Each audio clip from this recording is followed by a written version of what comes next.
Hello everyone, my name is Murali Krishna. Welcome to part 4 of Thermal Properties of Matter, and this is your channel Acharya Physics classes where we feel the subject very easy. So in our previous session we have discussed about thermal expansion. So in the thermal expansion we have discussed about linear expansion, area expansion and cubic or volume expansion we have discussed. Now I am going to discuss about applications of thermal expansion. So in first case I am going to discuss effect of temperature on pendulum clock. So here I am taking a pendulum clock like this, and if you hit it, so the rod will expand like this. The rod will expand. This is the initial length of the rod, and this is the initial length of the rod. So from here to here, this is the initial length of the rod, L, and this is a change in length, that is a delta L, isn't it? So now time period of the simple pendulum is T is equals to 2 pi root over L by Z, 2 pi root over L by Z, isn't it? So here 2 and pi are numerical constants and Z is a gravitational constant. Now T is equals to 2 pi, so that is a T is equals to, T is directly proportional to, we can write root over L. So now already we can write it as T dash by T is equals to root over L dash by L we can. This is the final length of the rod. Final length of the rod, that is L plus delta L. So now L plus delta L by L we can write. So from this situation we are able to write L plus delta L means L alpha delta theta. Here delta theta means change in temperature by L. You can take a L common here. So LL will get cancel out each other, and remaining term is delta T by T is equals to 1 plus alpha delta theta whole power 1 by 2 we can write. So from binomial expansion formula we have, so that is a 1 plus, that is 1 plus x whole power n is equals to, we are able to write 1 plus nx when x is far less than 1, and here x is alpha delta theta. When alpha delta theta is far less than 1, we are able to write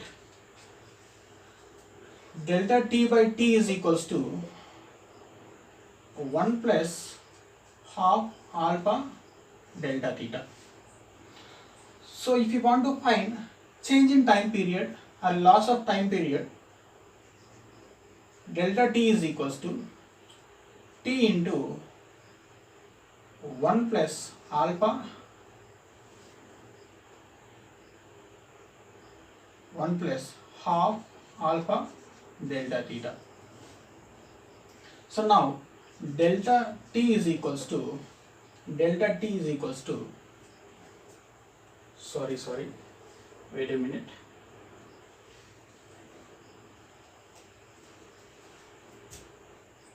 It's not a delta T, and this is a T dash by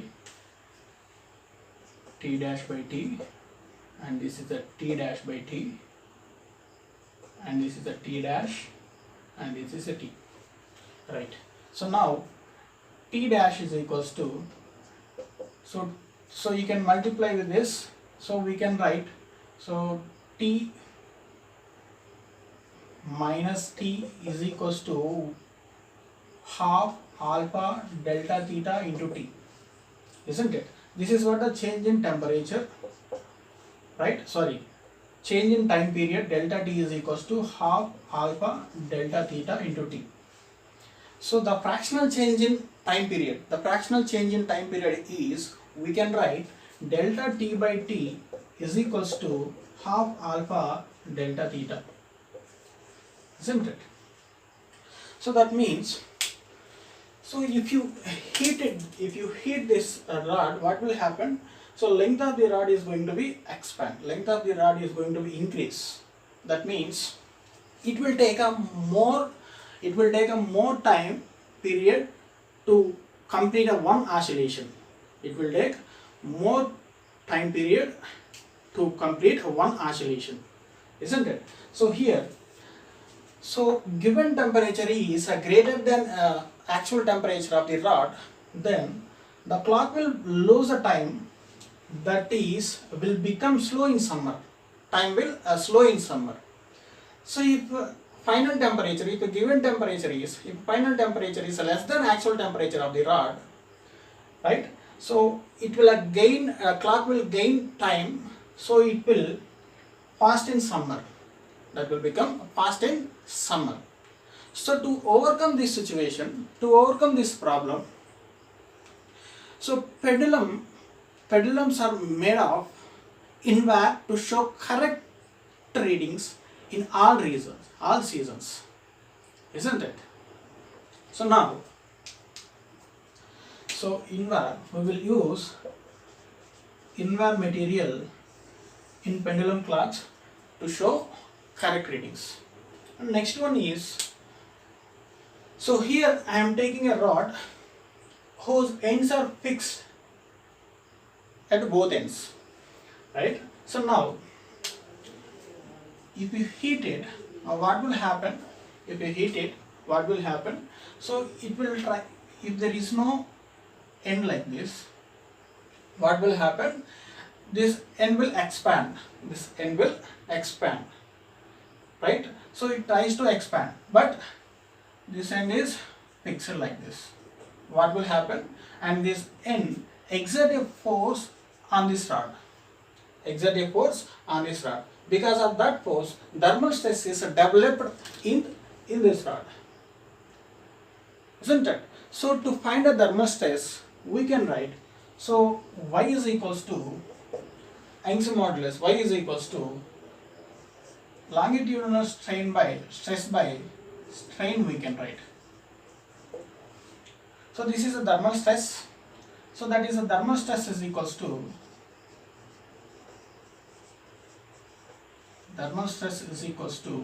Y into strain, means that is a delta L by L, we can here. So that is a thermal stress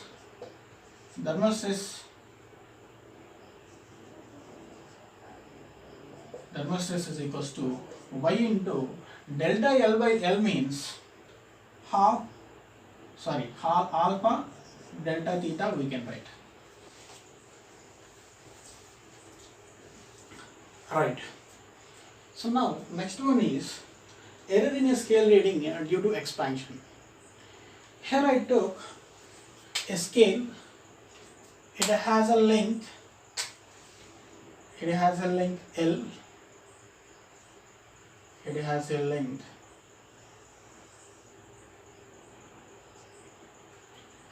right. So now, for example, here we have a 5 centimeter, right? So due to expansion, if you heat it, what will happen? The metallic scale will be expand. So that means this 5 centimeter will show like this, right? This is a 5 centimeter, and this is what a error over here, isn't it? So now, so from here to here, so that is L, and this is what change in length, change in value, that is delta L, So if you want to find out a true value, so true value means, so that is, and this is what a true value, so that is L dash. So now, so true value L dash is equals to L plus delta L, we can write. So delta L means L alpha delta theta. Delta theta means that is change in temperature. So that is L dash is equals to L plus L alpha delta theta. So if you take a L common, So that is L dash is equals to L into 1 plus alpha delta theta. So by using this formula, we are able to find a true value of the scale, isn't it? And we can say this is a apparent value, right? And next one is a bimetallic strip, right? So bimetallic strip is a combination of two strips that have different coefficient of linear expansion, different coefficient of linear thermal expansion, isn't it? So here I am taking a combination of brass and steel, and if I heat it, so what will happen? So this strip is bend like an arc, right? So this is a length of the brass L1 and a length of the steel is L2, right? So here, so linear expansion of the brass is greater than linear expansion of the steel, isn't it? So now, so let's take a mathematical analysis. So this is a arc extended by the angle, so that is theta, and this is what the radius over here, isn't it? Radius. So now, so if you want to find out a theta, arc extended by the angle, so that is a theta is equals to arc length by radius. We can. So if you want to find a radius here, so theta is equals to, so here you can take thickness is a d1 and thickness is a d2. Now arc length, so that is L1 by arc length is, so that is r plus d1 we can write, or L2 by r minus d2 also we can write. So if you want to find out L1 and L2 values, right,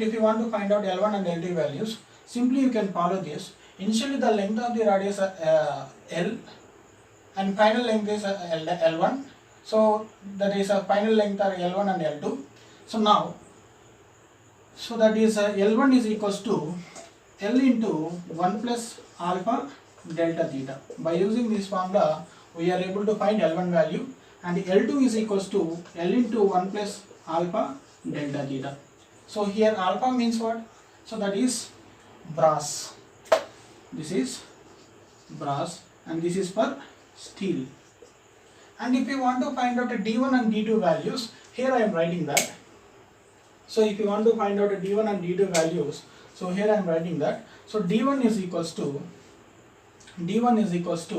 D into initial thickness, right? So D into 1 plus alpha, so that is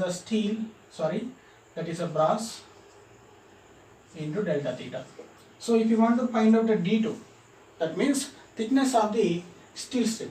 So that is a D2 is equals to D into 1 plus alpha steel delta theta, right? So by using these values, we are able to find, so that is angle subtended by the arc, right? So take a note. Let me clean this. Right. So now, expansion of a cavity. So here I am taking a steel square plate, right? So here we have a cavity, right? And if you heat it, what will happen? So this body will expand, right? So with respect to that body, the cavity is also going to be expand, right? Along this body, the cavity is also going to be expand. That means, so initial radius of this one is Ri, and final radius of this cavity is Rm, isn't it? So now, if you want to find out final area of the cavity, so what we have to do, right? So area of this one is AF is equals to pi into RF square. So RF means what? So that is Rf is equals to, we can write, so that is a R into Ri into 1 plus alpha delta theta. Why? Because so here this is a R is a radius is a one dimensional quantity, so that's why here I took that is a alpha. Now so based on this one, by substituting this value in this value, so we are able to find AF value. Now so one more method also we have to find the area. So by using this one, AF is equals to, so that is AI into 1 plus alpha to 1 plus beta delta theta. So here beta is a area expansion, right? Coefficient of areal expansion. So now AF is equals to AI in the, so AA already we have, so that is a AA. So 1 plus 2 alpha delta theta. So by using this one, we are able to find final area of the cavity, isn't it? Right? So in our next session, so we will discuss thermal expansion of a liquids, and corresponding problems also we will discuss. Right? So all of you, good morning, good afternoon, good evening and good night. Signing off.